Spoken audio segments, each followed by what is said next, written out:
नमस्कार दोस्तों, जय भारत जय उत्तराखंड। आप देख रहे हैं पहाड़ों का राही चैनल। और पूरे देश में लोकसभा चुनाव का बिगुल बज चुका है।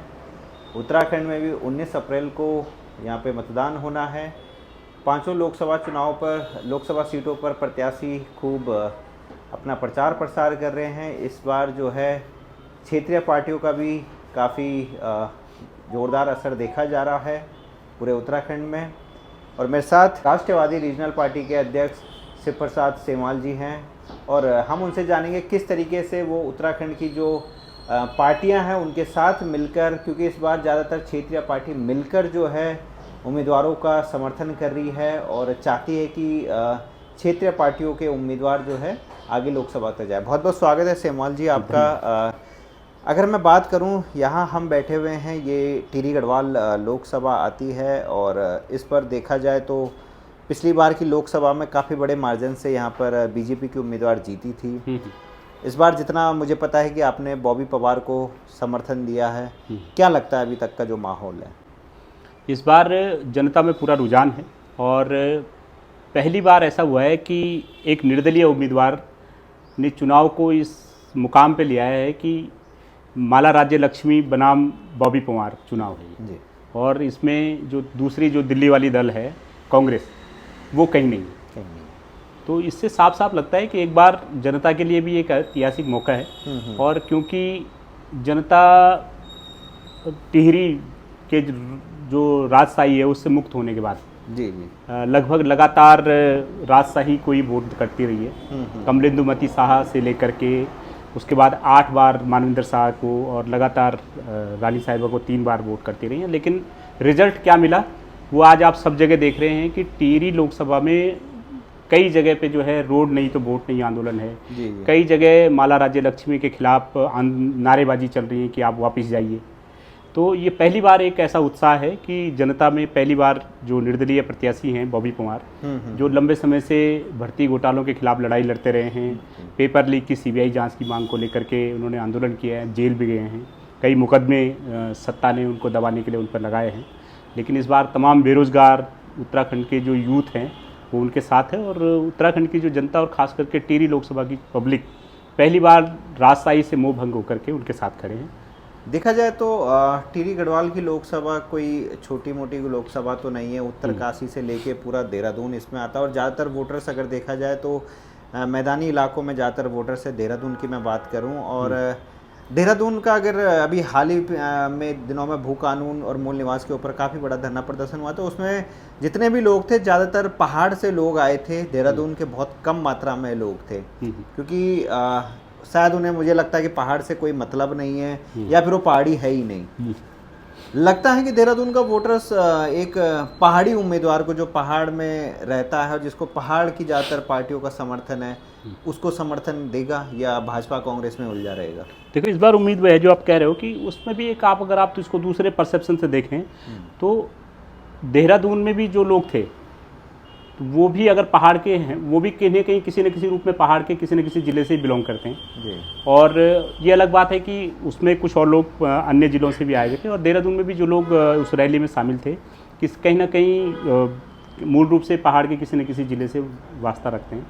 और क्योंकि वो पहली रैली थी तो इसलिए उस तरीके से शायद ज़्यादा प्रचार नहीं हो पाया। लेकिन उसके बाद वाली रैलियों में आप देखेंगे कि चाहे वो कोटद्वार की रैली रही हो या टिहरी में जो रैली रही हो, श्रीनगर में जो रैली थी, उसमें देहरादून के भी लोग वहाँ गए थे। देहरादून के, जी बिल्कुल। तो ये जागरूकता वाली बात है, थोड़ा सा पब्लिक है, थोड़ा सा। राष्ट्रवादी रीजनल पार्टी की मैं बात करूं तो जितने मैंने अभी तक धरना प्रदर्शन देखे भू कानून और मूल निवास के, उनके झंडे बिल्कुल मुझे दिखे। चाहे मैं हल्द्वानी की बात करूं, चाहे देहरादून की बात करूं, कोटद्वार की बात करूं, हर जगह उनके झंडे दिखे। इस बार 5 लोकसभा की जो सीटें हैं, क्या क्या आप क्या अपने भी उम्मीदवार अपने खड़े करे हैं या सिर्फ जो है जो दूसरी पार्टियों से या निर्दलीय उम्मीदवार है उन्हीं को समर्थन दे रहे हैं? इस बार अभी तक ये होता आया था कि जो उत्तराखंड के मुद्दे हैं उसमें लगभग सभी छोटे मोटे संगठन और सभी क्षेत्रीय दल सक्रिय रहते हैं और इस सक्रियता के चलते जाहिर सी बात है कि उनका दावा भी बनता है कि जब चुनाव हो तो वो भी चुनाव में उतरे। लेकिन उसका एक नुकसान ये होता था कि एक ही मुद्दे पे सक्रिय रहने वाले 5-6 राजनीतिक पार्टियां एक ही लोकसभा सीट पे या एक ही विधानसभा सीट पे चुनाव लड़ जाती थी, जिसके कारण जो उन मुद्दों को लेकर के जो चाहने वाले लोग हैं उनके वोट आपस में बढ़ जाते थे। इसका फ़ायदा राष्ट्रीय दलों को होता था। जी। तो इस बार हमने ये कोशिश की है कि खुद से अपने आप को पीछे रखते हुए जो लोग सक्रिय रहे हैं पिछले 5-7 सालों से, जो लोग लगातार सक्रिय हैं जनता के मुद्दों पे, उनको हमने आगे रखा है और उनके पीछे खड़े होने की कोशिश की है। और इसका एक बड़ा फ़ायदा ये भी हुआ है कि हमारी इस पहल पर जितने भी यहाँ पे क्षेत्रीय पार्टियाँ हैं, लगभग आधा दर्जन क्षेत्रीय पार्टियाँ हैं, उन सभी ने इस बात पे सहमति जताई और खुद से ये निर्णय लिया कि चाहे कोई व्यक्ति निर्दलीय चुनाव लड़ रहा हो, चाहे कोई किसी भी क्षेत्रीय पार्टी से लड़ रहा हो, लेकिन अगर वो सक्रिय है पिछले 5-7 सालों से, तो उनको सपोर्ट किया जाए। तो यही कारण है कि उत्तराखंड में इस बात को लेकर के उत्तराखंड रीजनल पार्टी अलायंस बनाया गया, URPA, और उसमें आप लगा लीजिए कि उत्तराखंड क्रांति पार्टी उसमें शामिल है, हिमालय क्रांति पार्टी शामिल है, उत्तराखंड जन समर्थन पार्टी शामिल है, उत्तराखंड परिवर्तन पार्टी, उत्तराखंड प्रगतिशील पार्टी और खुद राष्ट्रवादी रीजनल पार्टी उसमें शामिल है। तो इन सारे लोगों ने, हमने ये सोचा जैसे टिहरी सीट पे जो निर्दलीय उम्मीदवार है बॉबी पंवार, उनको सपोर्ट कर रहे हैं। ऐसी पौड़ी लोकसभा में जो अंकिता भंडारी के परिजनों को जो न्याय दिलाने की लड़ाई को लीड कर रहे हैं, आशुतोष नेगी जी, जिन पे पिछले दिनों ही काफ़ी उनकी प्रताड़ना वगैरह हुई, जेल भेजा गया, मुकदमे भी उन पे हुए, तो उनको सपोर्ट कर रहे हैं। इसी तरीके से हरिद्वार लोकसभा पे आप देख सकते हैं कि राजद्रोह, गैंगस्टर जैसे मुकदमे पिछली सरकार में उन पे लगाए गए। निर्दलीय उम्मीदवार हैं उमेश कुमार, उनको सपोर्ट कर रहे हैं। जी। और जो नैनीताल लोकसभा सीट है उस पर जो प्रत्याशी है, पूर्व सैनिक हैं शिव सिंह रावत जी, वो लगातार क्षेत्रीय मुद्दों पे, वहाँ के स्थानीय मुद्दों पे सक्रिय हैं, उनको हम लोग सपोर्ट कर रहे हैं। जी। और श्रीमान जी, मैं थोड़ा सा आपको इंटरप्ट करना चाहूँगा। समर्थन आप दे रहे हैं, अगर मैं हरिद्वार की बात करूं तो ठीक है, वहाँ पे उमेश कुमार तो काफ़ी सक्षम है, धन से काफ़ी सक्षम है। उन्होंने जब विधायकी का चुनाव भी लड़ा तो खानपुर से वो जीते थे और भाजपा के उम्मीदवार को उन्होंने हराया था। अगर मैं अदर उम्मीदवारों की बात करूं तो भाजपा और कांग्रेस, जिनके पास इलेक्टोरल बॉन्ड से इतना पैसा आता है, भाजपा तो आज देश की सबसे बड़ी पार्टी बन चुकी है जिसके पास करोड़ों रुपए का चंदा आया, कांग्रेस के पास भी आया। ये पैसा निश्चित तौर पे उम्मीदवारों को चुनाव में मदद तो करेगा ही, लेकिन ये जो हमारे निर्दलीय उम्मीदवार हैं, इनके पास धन कहाँ से आएगा? जो उस धन की व्यवस्था के लिए क्या प्लानिंग चल रही है, जो आप लोग मिलकर समर्थन दे रहे हैं, क्या प्लानिंग चल रही है उसके लिए? इसमें एक तो यह है कि जितने भी हमारे जो भी क्षेत्रीय जो अलायंस में जितने भी पार्टियां शामिल हैं और उनके जो कार्यकर्ता हैं, तो हमने एक प्लान किया है कि भाई हमारे पास जितने भी उपलब्ध संसाधन हैं, अपने ही उपलब्ध संसाधनों में हम लोग ये चुनाव प्रचार करेंगे, चाहे गाड़ी का खर्चा हो या चाहे हमारे कार्यकर्ताओं को किसी भी तरीके का खर्च हो।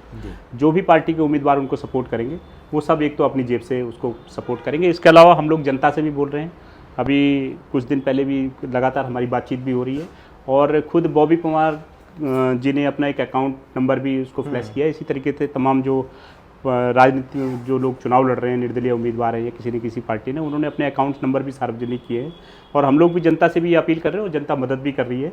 खुद ये पहली बार ये रुझान किसी लोकसभा चुनाव में आपको देखने को मिल रहा होगा कि जनता खुद से जो है सपोर्ट कर रही है। और ये नारा भी है कि भाई एक वोट एक नोट, चाहे आप कितनी भी सामर्थ्य हो।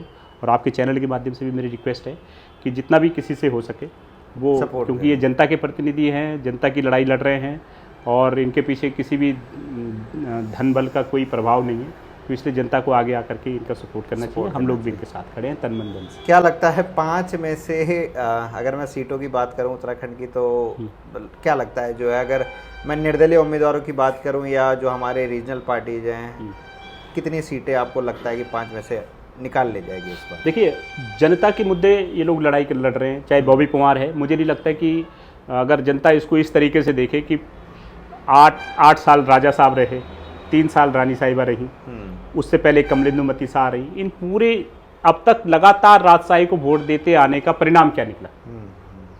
और आप 5 साल का उठा के देख लीजिए रिजल्ट कि लगातार जनता से एक पैसा नहीं लिया, कोई सांसद निधि नहीं, कोई विधायक निधि नहीं, कोई फंडिंग नहीं। और बॉबी पंवार लगातार जनता के बीच में सक्रिय हैं अपने स्वयं के संसाधनों से। तो जो व्यक्ति स्वयं के संसाधनों से 5-7 साल से सक्रिय हो, उसको एक मौका देना तो बनता है। 5 में से कितनी सीटें आप अंदाजा लगा रहे हैं कि इतनी सीटें तो हम निकाल ले जाएंगे? देखिए, टिहरी लोकसभा सीट पे भी मेरा जनता से आह्वान है कि भाई अंकिता भंडारी के मुद्दे को अगर भाजपा ने एक भी दिन, कोई भी बीजेपी का एक भी कार्यकर्ता अगर ये कह दे कि जिसने आकर के मीडिया में ये बात कही हो, सार्वजनिक तौर पे ये बात स्वीकारी हो कि मैं बीजेपी के कार्यकर्ता हूं और मैंने अंकिता भंडारी के परिजनों को न्याय दिलाने की लड़ाई लड़ी है, या मैंने ये जुलूस में शामिल हुआ हूं, या मैं भाजपा का कार्यकर्ता हूं, मैंने खुल के अपनी बात कही है, तो आप बता दीजिए।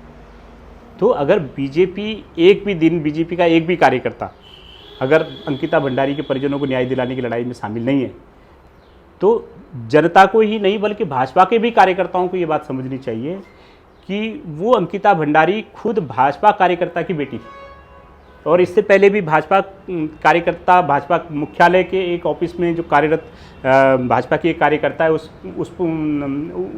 उसके खिलाफ जो दुष्कर्म का आरोप लगा वो खुद भाजपा के संगठन मंत्री पे लगा। तो भाजपा के जनता को ही नहीं बल्कि भाजपा के कार्यकर्ताओं को और पदाधिकारियों को भी समझना चाहिए कि इस तरीके के दुराचारियों के साथ खड़ा होने से ज़्यादा बेहतर है आप उनके साथ खड़े होइए जो आपकी न्याय की लड़ाई लड़ रहे हैं। तो इसलिए मुझे उम्मीद है कि इस बार जनता को आशुतोष नेगी को भी सपोर्ट करना चाहिए। जितने हमारे पूर्व सैनिक हैं, आप लगातार जिस तरीके से देख रहे हैं कि पूरी पब्लिक देख रही है कि जनता के मुद्दों पे नैनीताल लोकसभा सीट से कौन शामिल हैं, कौन खड़े हैं, आपके अल्मोड़ा से, आपके जो अल्मोड़ा की जो लोकल जो वहाँ के संघर्ष हैं उनके मुद्दों पे कौन संघर्ष पे खड़े रहे। तो उस हिसाब से तो 5 सीटें जनता को जो है इन उम्मीदवारों को देनी चाहिए जिन उम्मीदवारों के पक्ष में हमारा पूरा अलायंस खड़ा है।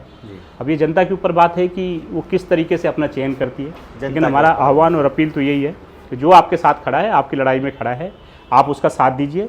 और अगर आप उसका साथ नहीं देंगे, अगर आप बलात्कारियों को चुनेंगे, तो फिर ये जो बलात्कारियों की जो शुरुआत हुई है, कभी कोई विधायक पे बलात्कार के आरोप लग रहे हैं, कभी किसी भाजपा संगठन के पदाधिकारी पे लग रहे हैं, तो ये सीरीज आगे भी चलती रहेगी। बल्कि आगे ये लोग और इनको उत्साह मिलेगा और इनको लगेगा कि आपने बलात्कार के लिए भी इन्हीं को मैंडेट दिया। तो देखते हैं 4 जून को क्या परिणाम आता है। और सबकी नज़र इस बार जो है, जो गढ़वाल मंडल की 3 लोकसभा सीटें खासकर उन पे नज़रें काफ़ी टिकी हुई हैं, क्योंकि देखा जा रहा है तो काफ़ी चुनौतियां यहाँ पर जो विपक्षी दल हैं या कहीं निर्दलीय उम्मीदवार हैं उनके द्वारा देखी जा रही है। जो भाजपा के यहाँ पर उम्मीदवार हैं, काफ़ी अच्छा एक चुनाव देखने को यहाँ पर मिल रहा है उत्तराखंड में, और सबकी निगाहें, सबकी नज़रें हैं। सारा परिणाम हमें 4 जून को ही क्लियर हो पाएगा, कौन जीता कौन आ रहा। तो इस समय मेरे साथ थे राष्ट्रवादी रीजनल पार्टी के अध्यक्ष शिव प्रसाद खेमाल जी, और उन्होंने चुनाव जो चल रहे हैं हमारे पूरे देश में उसी के ऊपर चर्चा करी। आप देखते रहेगा मेरे चैनल पहाड़ों का राई। जय भारत, जय उत्तराखंड।